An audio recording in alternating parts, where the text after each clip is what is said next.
Hello everybody, welcome back to Thomas Plays Games. We're playing Tyranny. I just finished making my character, and let's start the Conquest.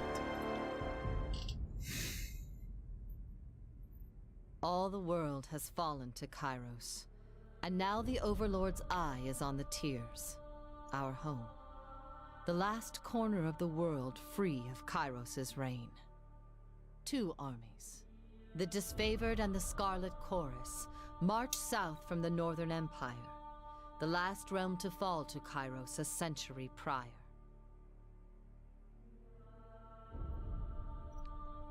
In the early days of 428, Kairos' armies arrive at the Gates of Judgment, the mountainous border that we Tearsmen so long believed unassailable. Unable to agree on a unified plan of defense, the various leaders of the Tears sit and wait for each other to deal with the conquerors, until it's too late.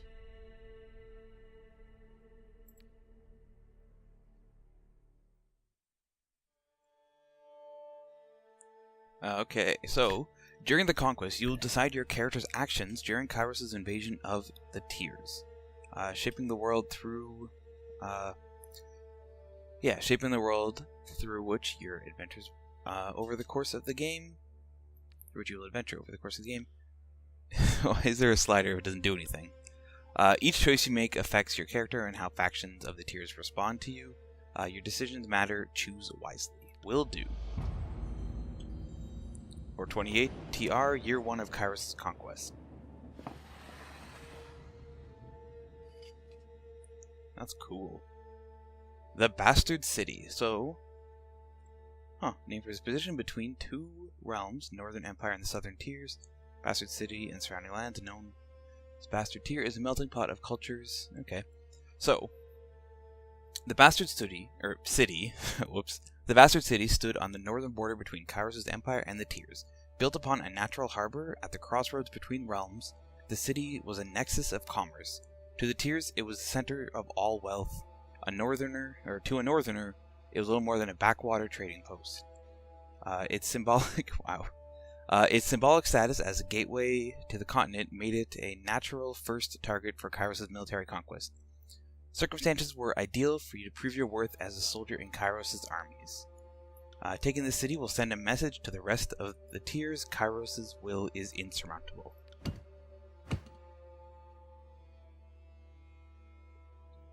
Okay, select a token.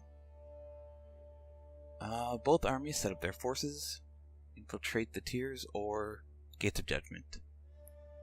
I mean, I don't feel like a diplomat would be on the front lines, but so. And what if I pick this one? Gates of Judgment. So the armies of Kairos took to the battle at the Gates of Judgment, trumpeting the opening call of the conquest of the Tears. The two armies, the Disfavored and the Scarlet Chorus, brought distinct since you went to battle alongside the armies. I do not think I would do that. History would remember the Gates of Judgment as the first battle of the Conquest, but the real combat unfolds with the advanced units of both armies preparing for the coming war. The Disfavored, I like the Disfavored because the Scarlet Chorus seems like a little too, wild. And I like the ordered guys of the Disfavored. Okay, so you will lend your skills to the elite Disfavored scouts to capture the border garrison, Graven Ash. Graven Ash. Graven Ash insisted that an early victory in the offense would boost morale of his troops and diminish the haughty overconfidence of the Southerners. Yeah, these guys are so mean. Like, I'm evil, but I'm a bureaucratic evil. I'm efficiency evil, not a murder and rape and pillage type evil in this game. So, yeah, I'll be infiltrating. So the Oathbound Scouts identified a modest border defense and collaborated on an organized attack that would leave the enemy uncoordinated and cut off from all aid. You oversaw the preparations and offered your opinion on strategy when the clashing of swords and spears fell to silence. Followed by a cheering of Disfavored scouts, you were the least surprised. Cool. And so I didn't do the fighting, I guess. And this city doesn't look like it's too good, so inside agent or containing the fire. We're mages of the School of Wild Wrath, too barbaric to use their powers responsibly. The unbridled practitioners need to be stopped. How did you trick the hot-tempered mages into their own undoing? Or inside agent. With the border garrison captured by your own disfavored allies, you traveled ahead of Kairos' armies and lurked in the shadows of the bastard city. You decided that converting one of the locals to Kairos' side would help bring the city to its knees. After all, corruption starts from within. I mean, I feel like it's more important to just deal with the actual city and not worry about these guys. Yeah, they got fire mages. But I feel like what I would do is I would look into this. No-known smuggler who knew how to sneak agents of the Scarlet Chorus behind the city walls. Yeah. Or enlisted a bitter captain of the guard to sell military secrets. Ooh. Better the Kairos forces marched into their next inevitable well-informed. Yeah, I think that would be good. Just in a pure don't have as many people die thing. I think, yeah, going for the inside agent with the military information. So let's do that. Inside agent. The captain of the guard. So the captain of the guard was of a mind that the bastard city was corrupt and deserving of better leadership. You did nothing to convince him otherwise. After taking your promises of statue and security to heart, he offered you a list of valuable assets, from weakening stones in the ramparts to the state of the siege tower of the siege provisions, capping off with a list of city officials whose loyalties would likewise be turned in to support your cause. Well, seems really good. Betrayal of the bastard city. Your tactics of infiltration placed you in the bastard city ahead of the main armies. Your work softened the city's defenses for the arrival of Kairos' forces, but you wanted a decisive gesture that would give your allies meaningful advantage. How did you assist in the fall of the bastard city? Ooh, what's this one? Assassination. Spread theories through assassination, incite a riot, or duel of the city marshal. Ooh, I mean, Okay, so you challenge the commander of the bastard city's defenses to an honorable fight to the death. The disfavored wish to spare soldier lives. I mean, I do like to do that.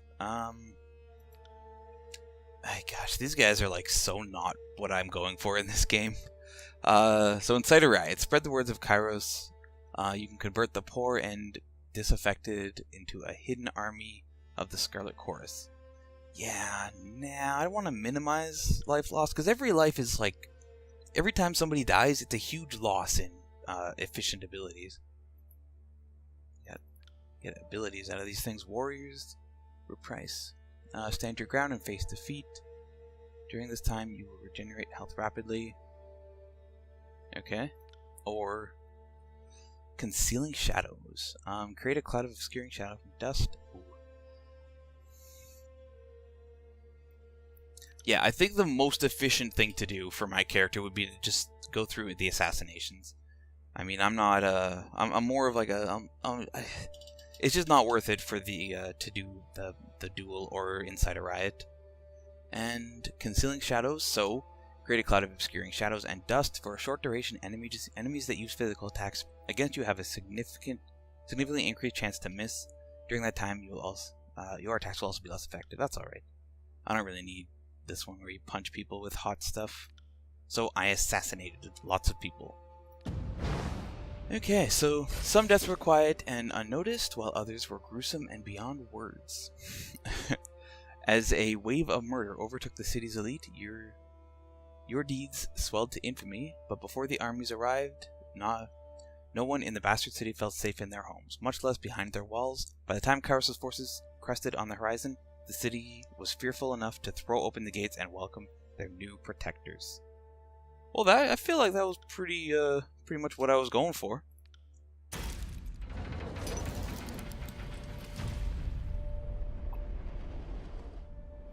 Cool, we got it.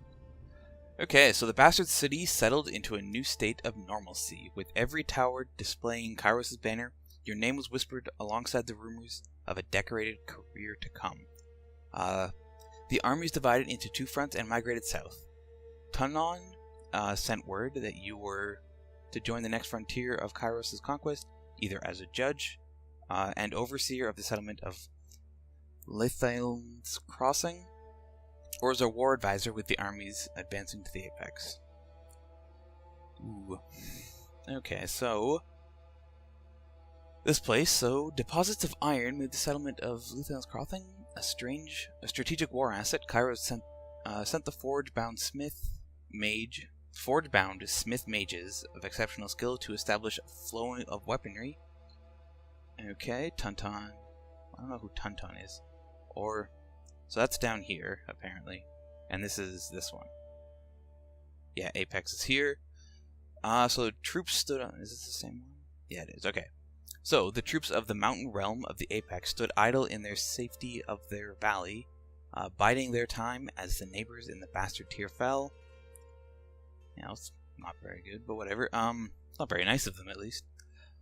In the second year of war, a joint force of the Disfavored and Scarlet Corps crossed over the mountains to take control of Tyr's central valley.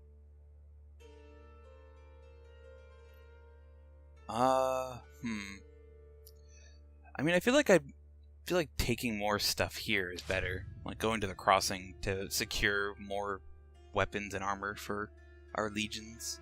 It's probably the best idea. Also, I get to be a badass judge and overseer, so let's do that one.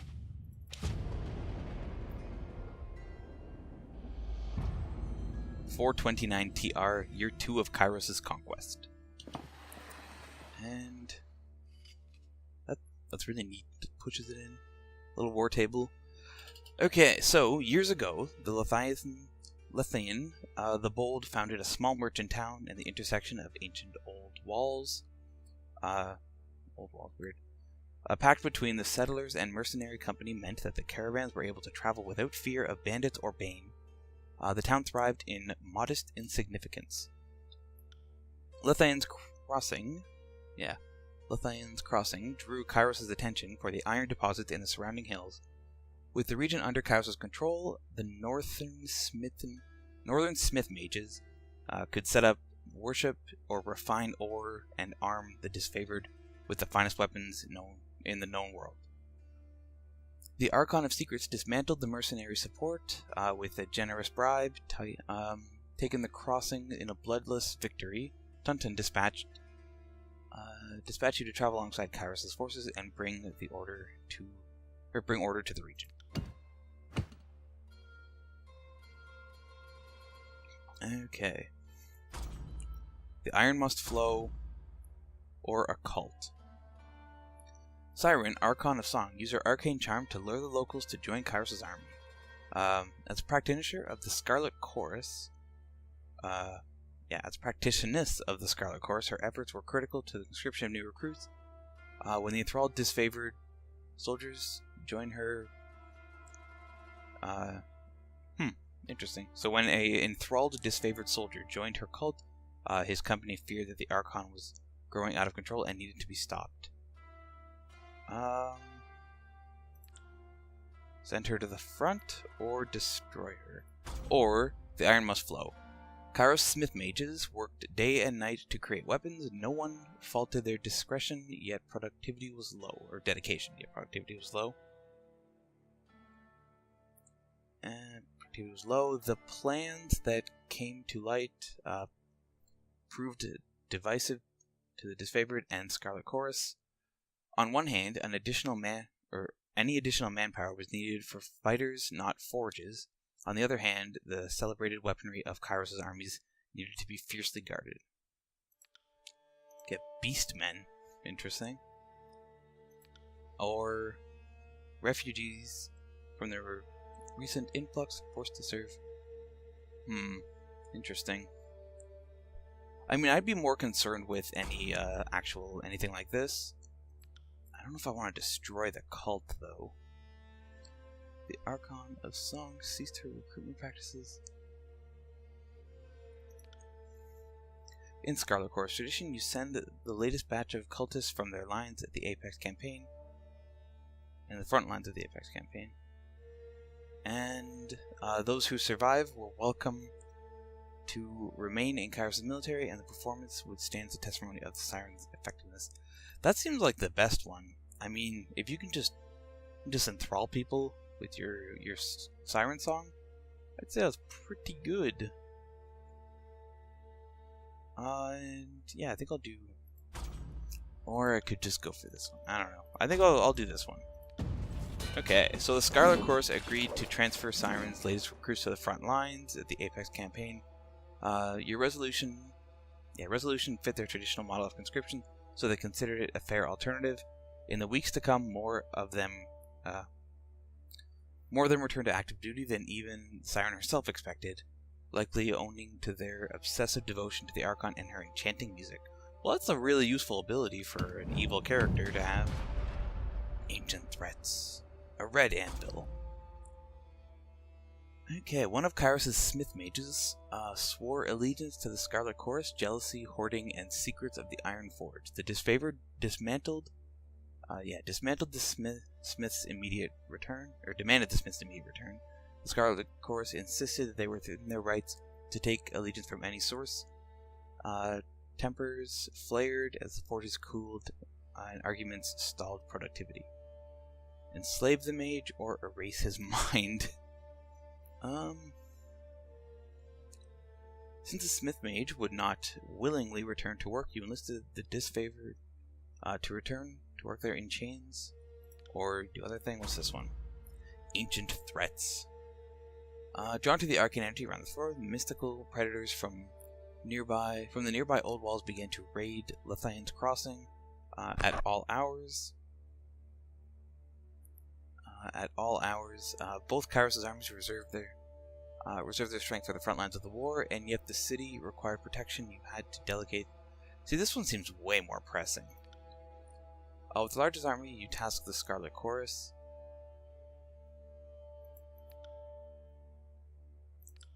You tasked the Scarlet Chorus with the burden of security. The disfavored took the opportunity to gather their strength, or, since the disfavored used most of their iron that came out of Lithian's Crossing, it fell to them to stand. I mean, you got more people. Plus, I just helped you get a bunch of recruits, so I'll help out the Scarlet.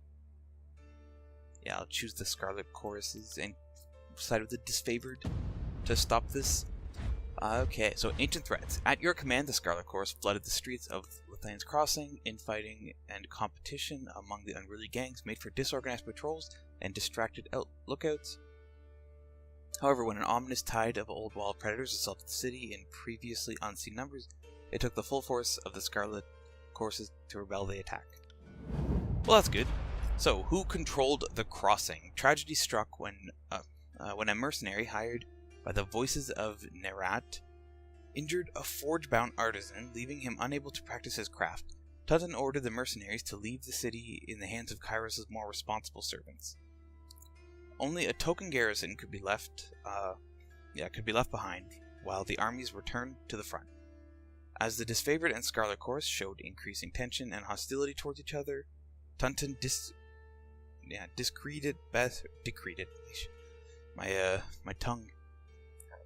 Tunton decreed it best that only one force control the crossing. Okay, so who gets control? I mean, I like the disfavored, but if I can only give it to one, I would pick the disfavored because they align better. Like, you get the elite guys, less people die. Just makes more sense. So I give it to the disfavored. Okay, so the disfavored placed a modest garrison in the settlement of Lithian's Crossing. Throughout though the force was larger than might be needed to police the small settlement, protecting the forge-bound ironsmiths became the true agenda of the defense force. As these magical craftsmen kept the disfavored invasion force suited in armor. Okay, so relieved at the departure of the Scarlet Chorus, the citizens of Lithian Crossing felt they got the least of two burdens. You received word from Graven Ash. Oh yeah, that person. Thanking you for your decision. The forge-bound Yeah, the Forgebound and their weaponry could not be entrusted to the voices of Narot. So I guess that's the other guy. Hey, we took it.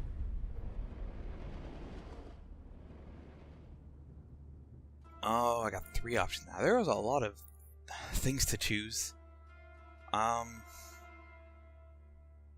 Like inside a big wall. Okay, so with the mercenaries expelled and Lathantis crossing under new leadership, Kairos' forces congratulated themselves on bringing order to the settlement and guaranteeing a productive flow of resources.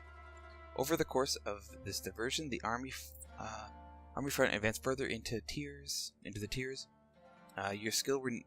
Your skills were needed in the realm of Azure, Stawa, or this place. Okay, so easily defensible position and rich military tradition. The realm of Stawa was the most formidable realm in the tiers, so that's that bottom one, I guess. The Citadel. Okay, so Vellum Citadel. Kairos' conquering gaze fell upon the Vellum Citadel. Its treasures, its knowledge, its secrets. Well, that sounds like the most useful place. Or Azure. Kairos dispatched the Archon of Stone to subjugate the nation of Azure. Well, that's not very descriptive at all. I mean, I like libraries and fortresses. I mean, if I was going for maximum efficiency, I would ignore the, maximum bureaucratic knowledge type efficiency. I would ignore the people and go straight to the knowledge. Trying to preserve people because it is a lot of resources to raise new people when you kill them. But I think this one's the best one. So let's confirm to the Vellum Citadel, which I guess is in the middle. 430 TR, year 3 of Kairos' conquest.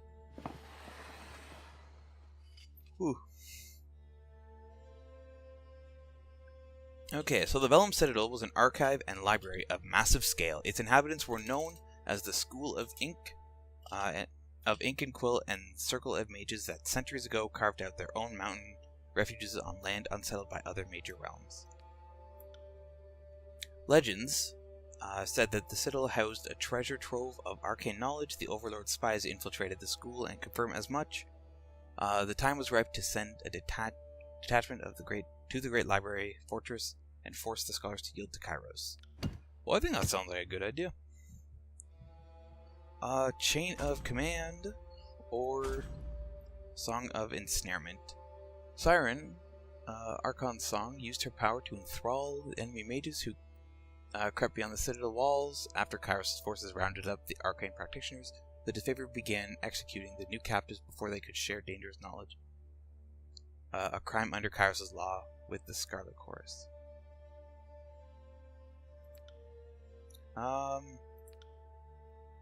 You punish the disfavored for executing mages bound to the Scarlet Chorus. Ooh. Oh man, but why would the disfavored do that? It's so useful. Dang. You punish the disfavored for executing mages bound to the Scarlet Chorus, ordering that several disfavored soldiers be given to the Archon Song as her personal bodyguard. Or you calm the disfavored with a compromise. The sages' mouths would be bound with iron bridles, preventing them from speaking their forbidden knowledge. I mean, that's tough. Or the Chain of Command. So, a detachment of Kairos' army marched on the Vellum Citadel, expecting an orderly surrender. As they neared the main gates, a blast of arcane energy struck the commanders dead. Suddenly, the highest-ranking officers alive, Kairos' forces, looked to you for the next steps. The call weighed on your mind as you had an immediate influence on your soldiers' losses. Order them to attack, or order the disfavored. I mean, I think we should focus on getting people, and I think we should, Kairos, his laws are important, but he can, piss off with his not giving me knowledge stuff. Because, knowledge is really important, so... I like this Archon of Song chick. She seems, has a useful power. Okay, Songs of Ensnarement. The wisdom of the sages and knowledge of the Vellum Citadels were too important to silence. The disfavored balked at entering the Archon's services, but your ruling left them no recourse. Archon Siren, delighted having new toys to play with and promptly enthralled her personal guard. You spotted them in the camp days later, following their new mistress with wide-eyed devotion. I mean, she doesn't sound like a good person, but she's really useful so far. Right of command or Spymaster's agents. A group of enemy mages surrendered to the disfavored, claiming to be spies loyal to the voices of Nerat. No one in the army could verify the claim. The disfavored ready to interrogate the mages, but the Scarlet Corps protested, demanded the prisoners be given to their custody. They couldn't risk the voice of Nerat's secrets falling into the wrong hands. I mean, like, what? Why is that a problem? The Archon song incited Scarlet Corps recruits to fight their leader. Scarlet Corps were to fight their leaders. Bosses were killed and supplanted left and right. The disfavored demanded an end to practice for the good of the Conquest. I mean, each Archon had the right to govern their armies according to their nature. The right of command bred chaos, but also ensured the strongest rise to lead. The right of command has its place, but not when Kairos' forces were outnumbered and reinforcements were weeks behind, if not longer. I mean, that's probably the better thing. I'm not going to worry about the stupid spies, they can do whatever. But I'm going to put an end to the contests, because I want less people to die, because we only have so many men in this assault.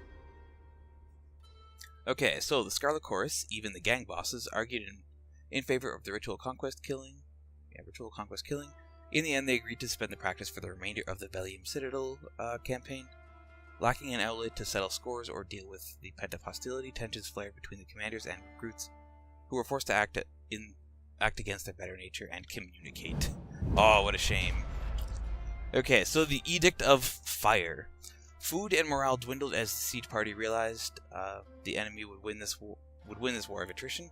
Tutted set word that Kairos' patience had run thin, and the Overlord would cast an Edict of Fire over the enemy. Interesting. Edict. Kairos' most powerful magic is that of an edict. Commanders cast upon whole regions that can control and destroy man and nature alike. Once cast, an edict can rain fire within the crops, demoralize cities, usher in endless nights, or do whatever it is that Kairos envisioned. No known force, magical or mundane, can stop the edict. Wow! Wow, Kairos is really powerful.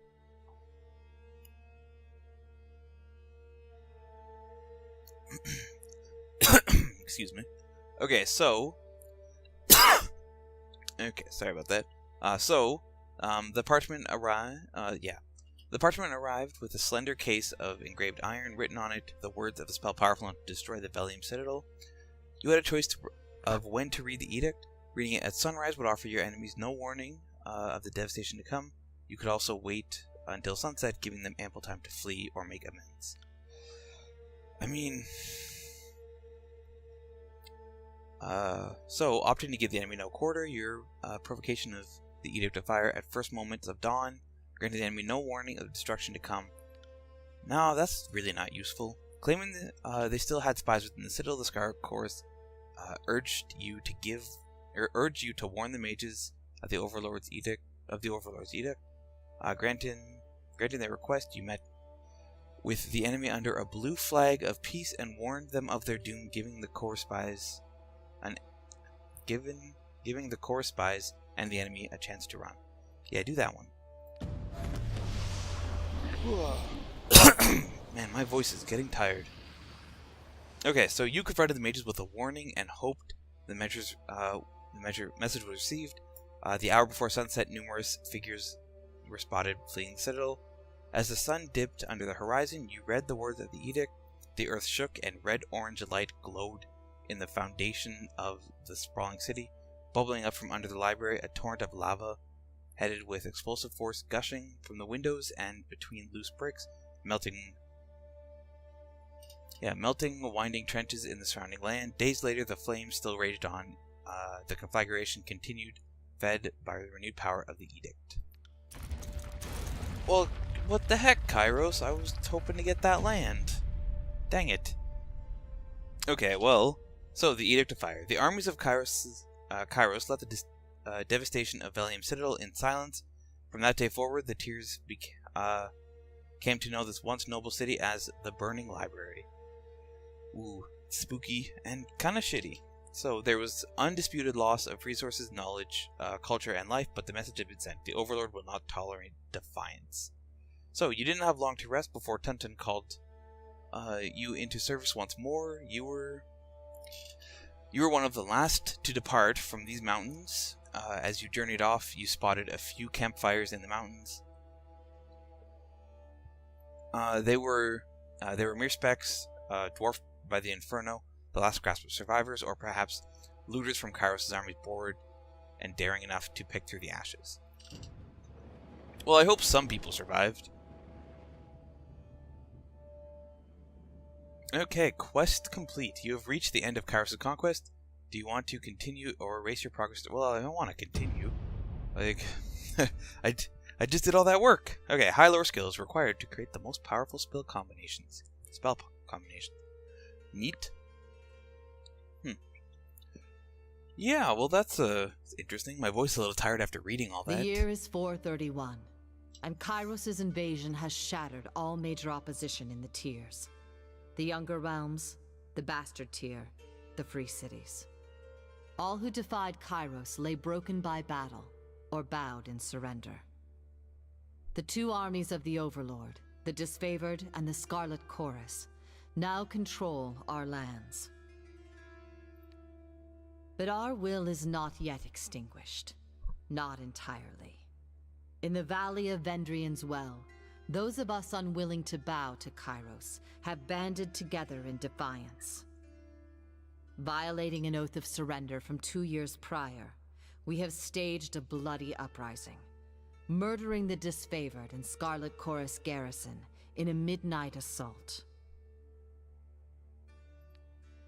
With their main forces spread across the tiers, the Disfavored and Scarlet Chorus redeploy to Vendrian's Well to crush the resistance.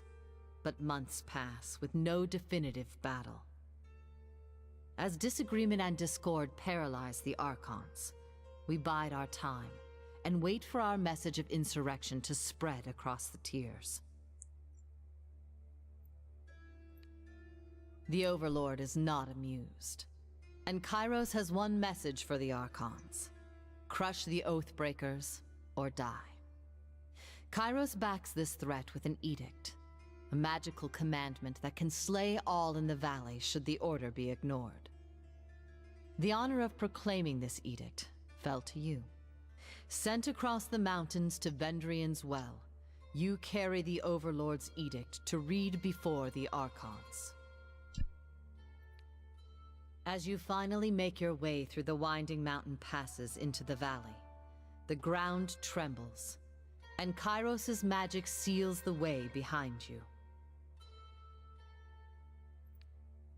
You are trapped in Vendrian's Well, with Kairos' armies and the Oathbreakers. The only way to survive is to fulfill the terms of the Overlord's edict, in any way that you can.